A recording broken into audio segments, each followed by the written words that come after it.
5 araw nang stranded sa Parañaque Integrated Terminal Exchange o PTEX si Mary Ann at ang dalawa niyang anak. Papunta silang Masbate pero inabutan ng kanselasyon ng mga biyahe dahil sa bagyong Christine.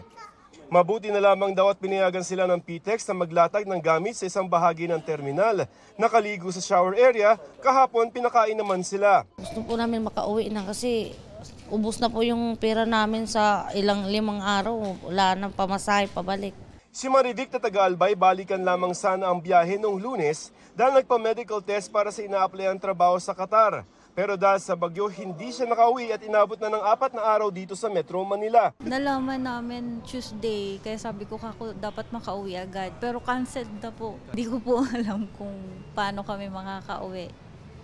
Kasi as in wala pong biyahe.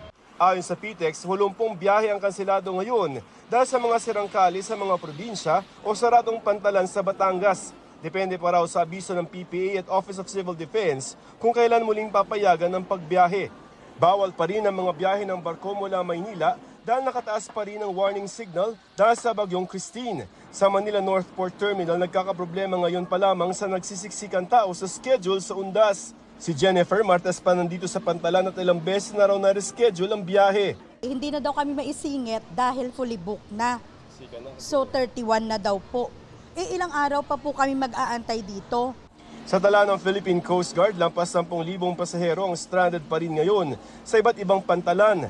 May ilang pantalan ang nasira tulad sa Batangas dahil may humampas na 2 barko. Ang isa niyan tuluyan ng lumubog. Para sa GMA Integrated News, Joseph Morong, nakatutok 24 oras.